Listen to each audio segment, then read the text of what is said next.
Amongst the things we'll talk about, I'm going to tell you why I think Myles Garrett locked up the Defensive Player of the Year award.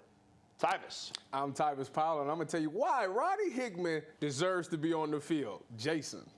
I'm Jason Lloyd. I'm going to tell you that Joe Flacco is 59 yards away from passing Johnny Manziel on the Browns' all-time passing list. Mikey. I'm Mikey McNuggets, and last night in downtown Cleveland was epic, and I can't wait to see what happens when not only the Browns beat the Bengals next week, but win 2 or 3 games in the playoffs. Guys, the Cleveland Browns are 11-5, and we've gone through the litany of things that they have had to overcome this year. Of all the things they've had to overcome this year, what is the most shocking to you? Is there one thing? This season has defied logic. It's always been the quarterback. If you lose your quarterback, it's typically over with. And the Browns lost everything, especially offensively. And, you know, this league has gone to being an offensive league. And this year, the defense has carried them. So I would like to say it's the quarterback, but at this point, it might be the kicker. The 1-2 punch of losing the quarterback and the franchise running back, it should be too much to come back from. And to do what this team has done is remarkable. I was talking to some of the Jets writers last night, the New York guys, who said the Jets are still making excuses about losing Breece Hall last year and saying, what did you want us to do? Yeah. We lost our franchise running back. We lost our top running back. And the New York guys are like, look at Cleveland. Look at what Cleveland's doing. Explain that. We talked about earlier, Kevin Stefanski has erased every excuse for every coach in the NFL. Yeah. And he's probably going to cost some guys their jobs this year because of the unbelievable job that he has done. They have rebuilt the culture in Cleveland. They've cleansed the locker room of all the dysfunction. The entire franchise just feels completely different. It's great to see. Yeah, they've gone from a loser mentality to a winning mentality. This team expects to win. Mm-hmm. For years, we've been either following this team or covering this team, and it felt like they always found a way to lose. Yeah. This year, they always find a way to win. You know, and even early in the season when they lost that weird game to the Steelers, it still felt like, oh, same old Browns. But ever since then, it has been a totally different feeling to this team, and no matter who gets hurt, this team is just like, doesn't matter. Next guy up is often just afraid. It's what coaches say. Right? It's coach speak. But for this team, it's real. Well, I thought that the most interesting thing about this season, and it was something that I was going to pay attention to, is, you know, when the team goes through and you're making that culture change, the first thing is you're going to face adversity at some point. Yeah. And it's so easy for you to be like, you know what, this is what we did. This happened all the time. Let's just go ahead and revert back. It's the same old thing. But I think they did such a good job of getting some positive people in there, some guys that's had winning experience in there, that even if your brain naturally wanted to just revert back to your old ways, it was some leader there that said, no, we're not doing that. That's not going to happen this year. And it held them to a new standard, and that's why they're able to succeed. That's why they're looking for ways to win games. And Tyvis, you said it, I don't know if you said this earlier in the week or it was last week, you made a good point, and I think it's dead on. The Browns have had to deal with so many injuries that for other teams now that haven't dealt with the injuries, if they lose a guy in game, it's like they fall apart. Yep. We saw that last week with Houston. Like, they lost a couple of guys on defense, they completely cratered. With the Browns, they're so used to it at this point that it's no sweat. When somebody else gets hurt, you just keep going. It truly means that the guys that's 2s and 3s, they really go into practice like, I need to know my playbook, because I need to know the game plan. I need to know the adjustments, because there is a strong chance that I'm going to go in this game and play because how this season has been. To whereas other teams, I've been on teams in this league where you know you don't got a shot of playing. And you just go through the week, you go through practice, you go through the motions, and if game time comes and you go in, you really don't know what's going on. But I think the Browns have done a great job of getting all their young guys and all their 2s and 3s up to speed, that they prepare themselves to be starters. Joe Flacco throws for over 300 yards again. Almost all that. The offense was kind of non-existent in the second half, but the game was put away. They didn't even run that many plays in the second half. But that first half, guys, Jason, I mean, with no Amari Cooper and then eventually Elijah Moore getting hurt, for him to put up 296 yards against one of the best secondaries in the league was just mind-blowing. No, Amari Cooper made it just remarkable. Right. And when you're throwing to Elijah Moore, who hasn't done hardly anything all year, and Cedric Tillman, and David Bell's now on the field, this is your route tree. This is what you have to choose from. And obviously Njoku had another big game. We talked to Bernie on the YouTube show about how is this guy always open? How is David Njoku at this point in the season as open as he is, just rumbling down the field, full steam ahead? He's having a monster year. He's getting close to 1,000 yards.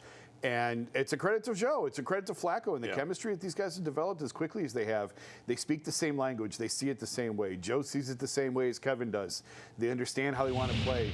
You know, people have mentioned before the Gary Kubiak connection, and it's true, but it's small because they only spent a year together in Minnesota, and Joe and Kubiak spent a year together. So there is a little bit, but not much. I asked Joe last night if he knew Kevin at all. He said no, he never really knew him before he got here. Yeah. But these guys just fit together. The way that they see it and the way that they call it just fits. You mentioned Njoku. You know, we talked about earlier on YouTube about, you know, is he now with the elite tight ends in the league? And, you know, those guys have done it for more years, so maybe not, but he's playing as well as anybody right now. Mm-hmm. Here's the one thing, he's probably the best in football. Yards after the catch for a tight end. I mean, there's no. First of all, he's built like a tank. I mean, he's hard to tackle.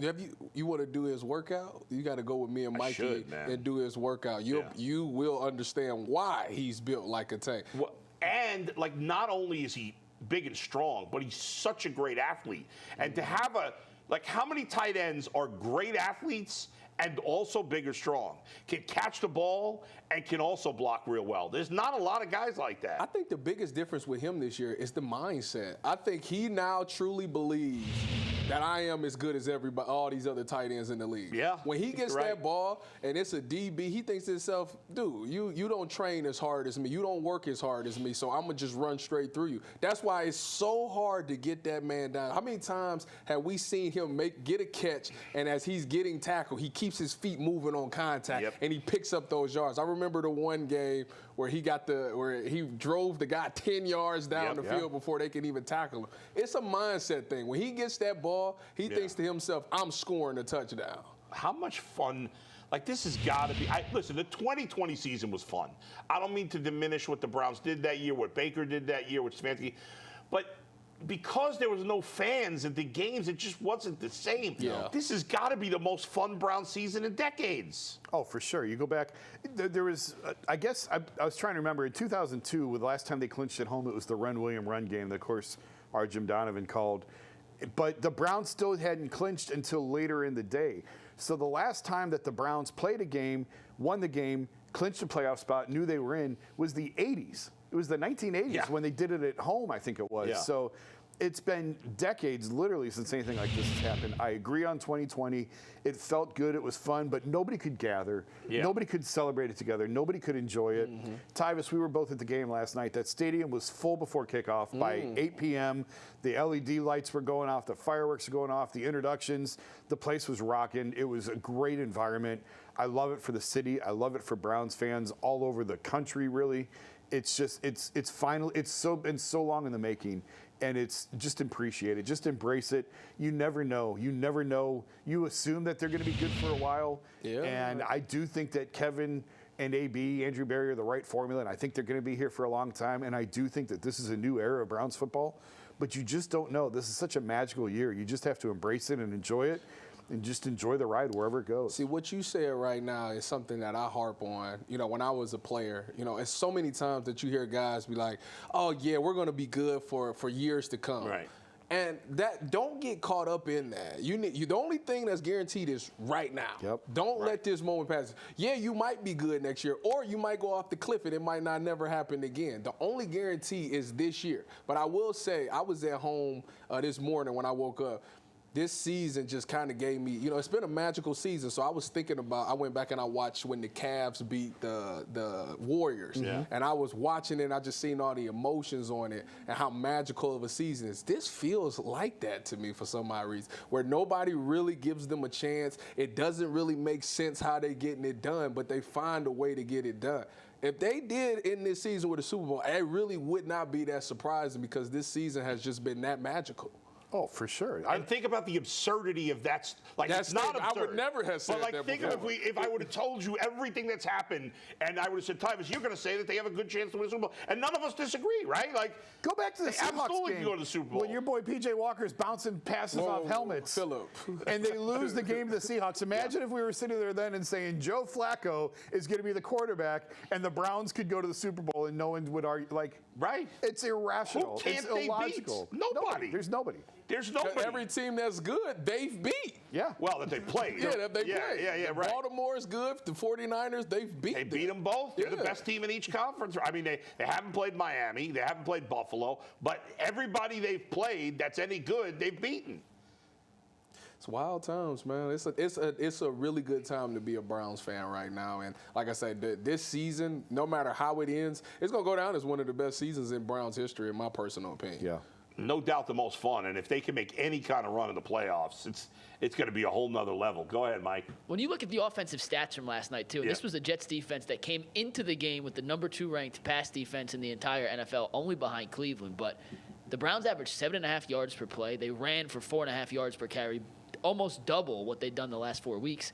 And they averaged 17 yards per completion.